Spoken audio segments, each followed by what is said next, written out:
Like pirates? Yeah! Oh! The reason we're not pirates is we have what's called a letter of marque.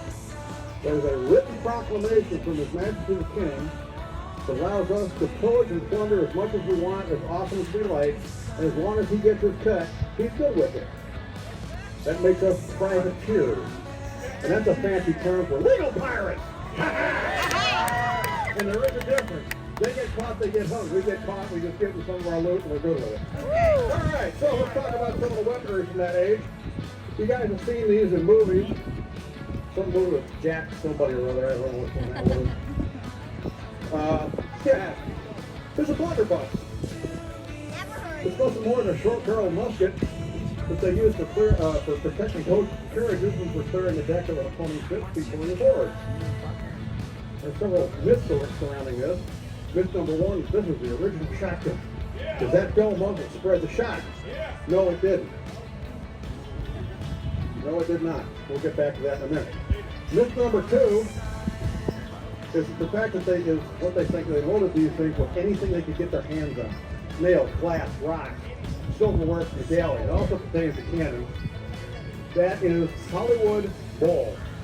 It never happened. If you loaded all that kind of jaggedy crap in here and pulled the trigger, that's a barrel obstruction. I got a pipe bomb 6 inches in front of my face. Have a nice day. Same thing with a cannon. They will blow up. The only thing ever loaded in these things is a single round shot or buckshot. I'm going to demonstrate these for you right now. Let's do it. We got two of our lovely blunderbuss babes, and then these guys.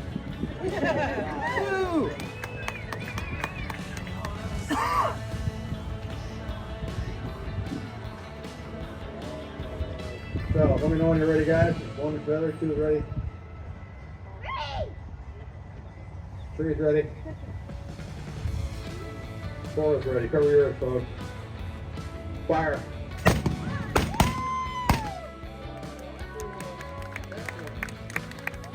Flintlock weapons will tend to fail from time to time. And then you have an issue.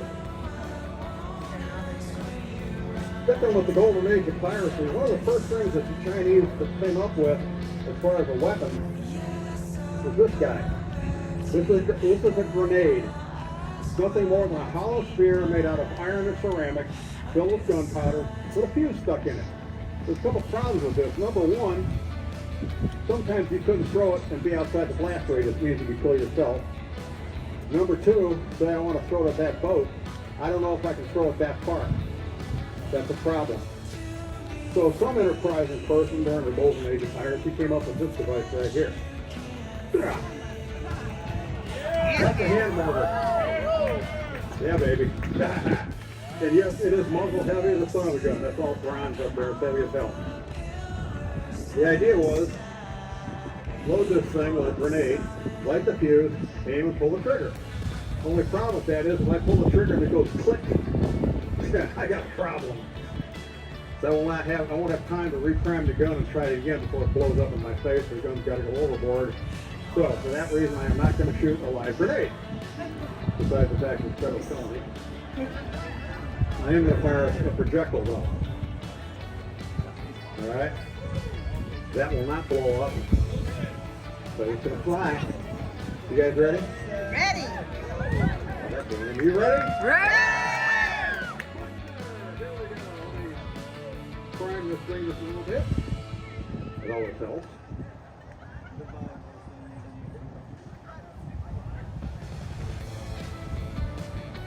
Go ears, folks. Fire.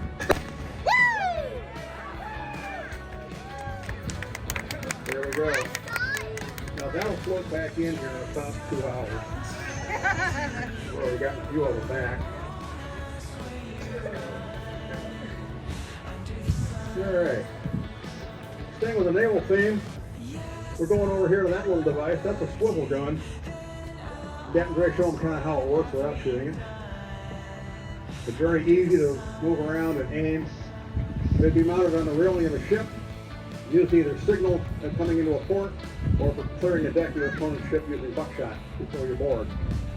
You ready, Captain Gray? Let's fire this thing. Cover your ears, folks. Alright, our last naval gun is this little guy over here. This is El Gato. This gun belongs to my lovely lady wife over here. Ladies, you too can have your own artillery. So whatever let your husband or boyfriend tell you you can't, because you can. That beautiful bronze gun also belongs to her. I get to polish it. She lets me do that.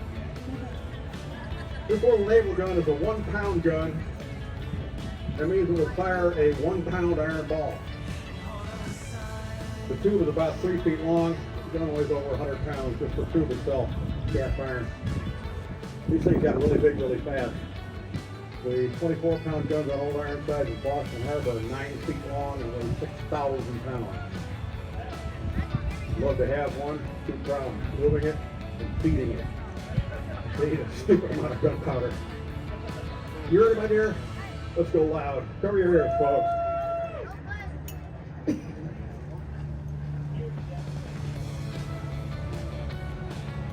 Fire.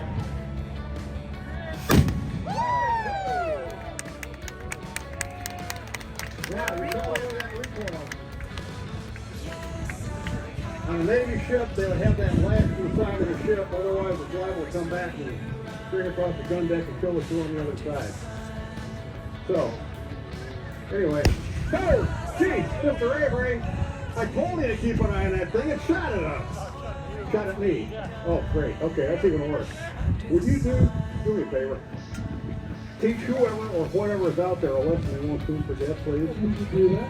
Yeah.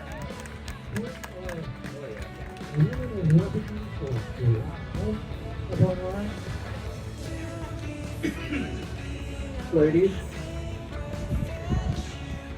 For those ladies, anybody is an all female gun. They are crack shots. Confidence is high. That's great. Cover here, folks. 3 shots.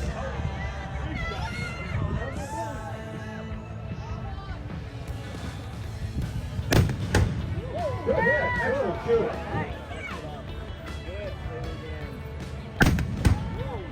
Very good hit.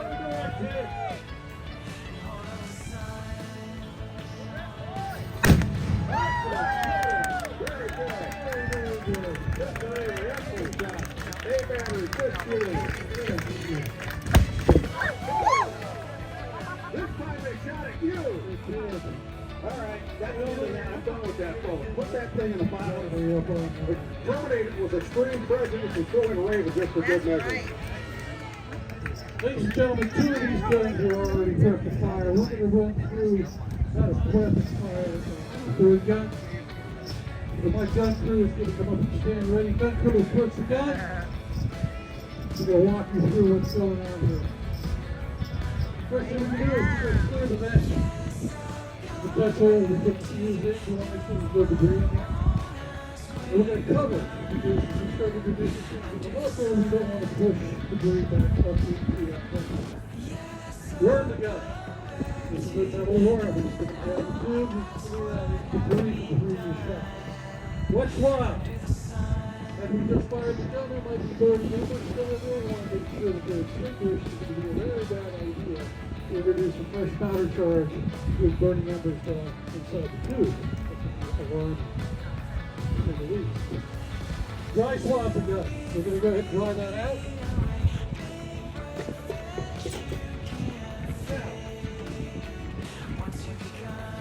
Now, I'm going to bring forth the charge.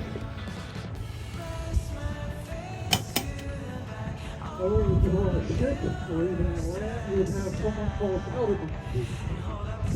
Do we have any young gentlemen in the audience between the ages of about 10 and 15? All right. At that age, you guys would be on a naval ship as a powder monkey, delivering powder charges and shots to the gun crew. You'd be in combat. It got really ugly. They didn't have what we know today as child labor laws. Now, when I came up and I approached the gun, what I did was I showed both of them at the front through the charge. You need to verify that they wanted to bump the charge. but it's in the proper orientation to go hitting the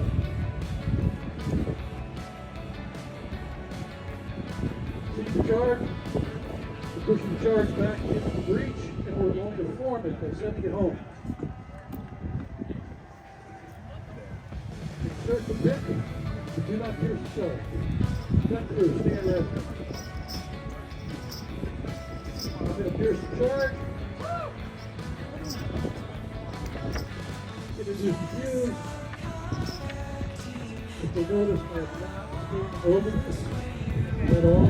There's the dancing. I think over the pressure. Gunners, approach your guns. Commander, I have no problem trying to sink that thing, but it's in pretty close. All right, well, do what you can. All right. All right, folks, you need to really cover your ears on this one. These are very loud. We're going to fire 3 shots, one after the other. Gunners, are you ready? Fire number 1.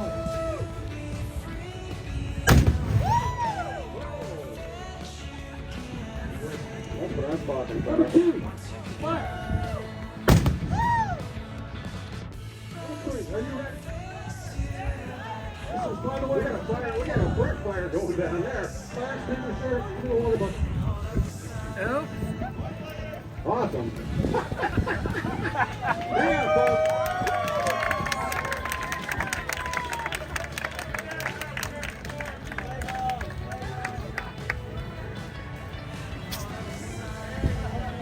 We haven't done this yet. First time for everything, darling.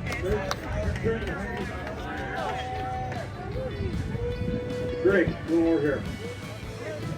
Right back there.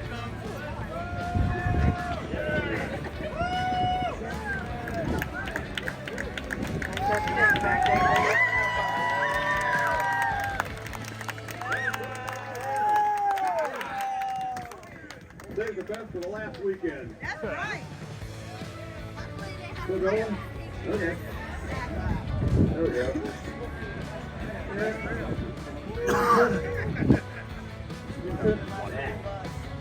All right, we're good. Our number 1. All right, we still got a loaded gun over here. Let's shoot that thing. Come here, folks. By the way, this is our hurricane. Dad, you ready? Fire. Fire! Come here! And just a minute. We probably only shot the gun. The bolt rather.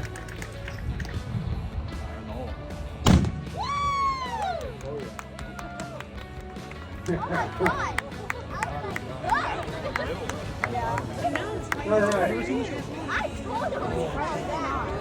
We're gonna jump forward. Yeah, they're kind of they throw those stones into the lake, but they're really quiet. So anyway, long tube guns were huge. There's one currently on display at Edinburgh Castle in Scotland. Its name is Lance Meg. The thing is 15 feet long, weighs over 15,000 pounds, and it will throw a 20-inch diameter, 400-pound stone ball 2 miles. Very hard to move, and they can only shoot about 8 times a day because their heat built up in the powder. The problem with long tube guns is they're great for feeding on a wall, but they can't throw anything over a wall like a trebuchet can. So they develop mortars. Got one over here. Now, the whole thing with these guys, we really have been shooting blank shots today. There's a good reason for that. Number one, you would not see the shot fly. It's too small, it's going too fast, and I can hit Power Line Road over there.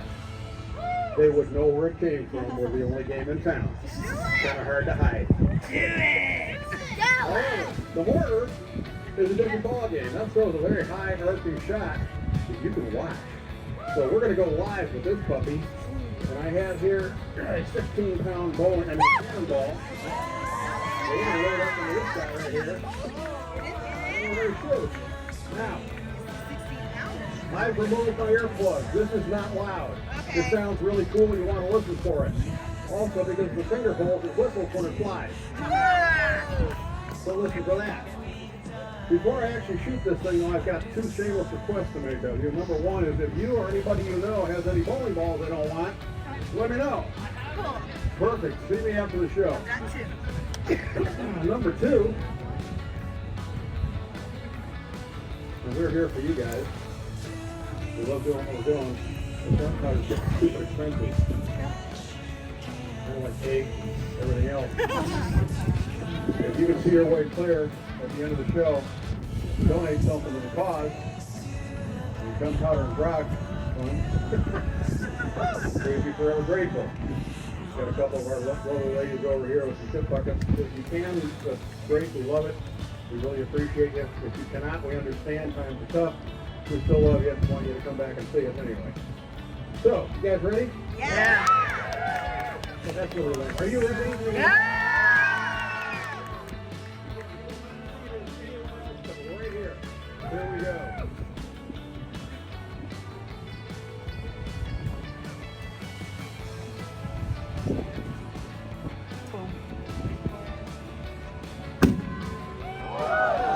That's a 16-pound ball, folks. And that thing's coming out of the sky at 185 miles an hour. I did the math.